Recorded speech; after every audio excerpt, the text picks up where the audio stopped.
Thanks again for joining us. A new bill aims to boost the chances of survival for those who suffer sudden cardiac arrest. The bill, authored by Senator Bonnie Westland of Plymouth, has bipartisan support. The legislation would require school districts to have emergency response plans for cardiac arrests in place by the 2026-27 school year. Norm and Kim Okerstrom, who live in Plymouth, spoke in support of the bill.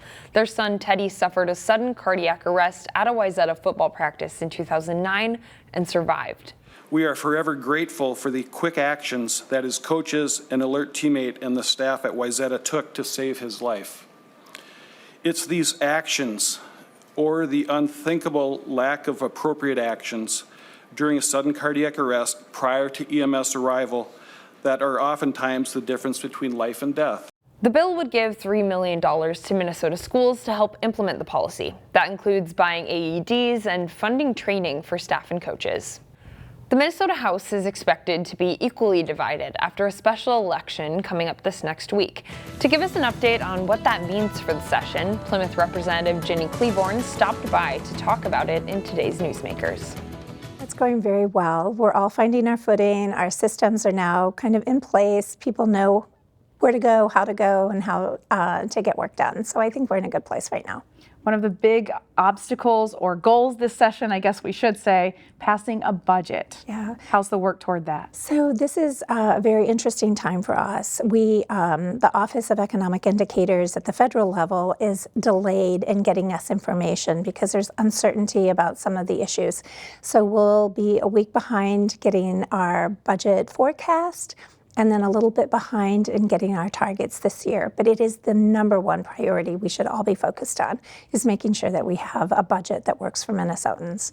Any priorities in that budget that you'll be looking at? Well, of course, you know, I have several bills that are for our communities, primarily for Plymouth this year. There are a few tax issues that I would like to make sure we get across the finish line to help with our infrastructure and our community amenities, such as the Plymouth Ice Center.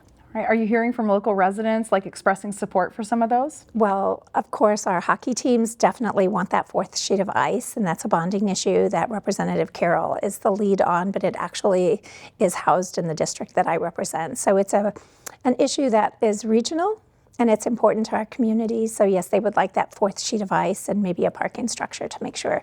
For me, the infrastructure that goes along with that is just as important. We have to make sure we have the stormwater capacity to handle the runoff and things like that. All right. There's always lots of devils in the details, right? Always. All right. How do you expect conversations to go with divided legislature?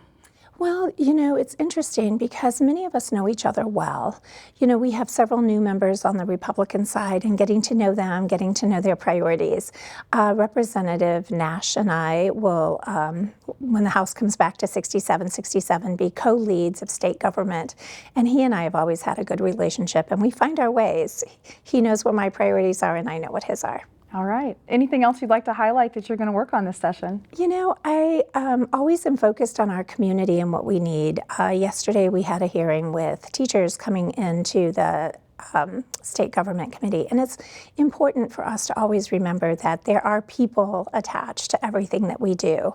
And our students matter, our teachers matter, so making sure that we deliver for our communities. All right, we'll be watching to see what happens. Representative Ginny Klevorn of Plymouth, thank you for joining us today. Always great to be with you, Shannon. Thank you. A Mexican restaurant popular in the 80s and 90s is making its return to the Twin Cities, and one of its locations will be in Maple Grove. Michael McDermott is the son of the founder of Chi-Chi's Mexican Restaurant and is its new owner. He told multiple media outlets that a rebuild of the chain will start with 2 Rojo Mexican Grill locations in the metro, one which is at the Shops in Arbor Lakes. It's expected to be remodeled and open as Chi-Chi's this fall. The other location will be in St. Louis Park. A new business in Maple Grove is tapping into the popularity of pickleball. Today in Business Matters, I caught up with staff at Swing City. Nice and slow, you don't want to hit it too hard, kind of just get below the ball. At this Maple Grove shop, pickleball ambassador Zoe Wiles shares a quick lesson. Trying to keep it nice and low at that spot right above the net. That experience is one thing that sets Swing City apart. It's nice to let the customers try out the different demo paddles that they offer here at Swing City. If they want to come in and kind of get a feel for the paddle, they can do it right here with the Nig Master. Swing City is a racket sports shop in Maple Grove. It sells nearly everything you'd need for pickleball or tennis, with strings attached. Well, besides the court. Wiles got that part covered at Pure Pickleball in Plymouth. Really fun to just see a bunch of new people coming out trying something new. You notice in the middle of Swing City it says "Win It." Swing City came just in time for the pickleball craze. Courts, both indoor and outdoor, are popping up everywhere. I love it because it's a challenge mentally, physically, emotionally.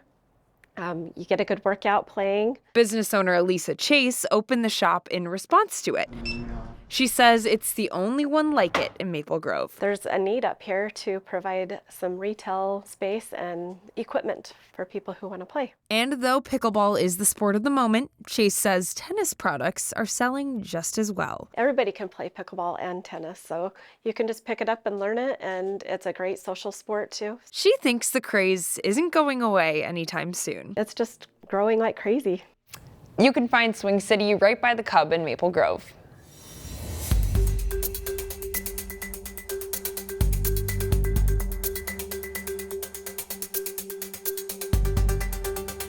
CCX Media, your source for great local programming, is available on Amazon Fire TV, Apple TV, and Roku. Our free app allows you to stream all 3 of our channels live. You also have access to a large on-demand library, including full sporting events and daily newscasts. To find us, go to the store, search CCX, and download our free app. Then sit back and enjoy all of your favorite local content. The CCX Media app, available on Amazon Fire TV, Apple TV, and Roku.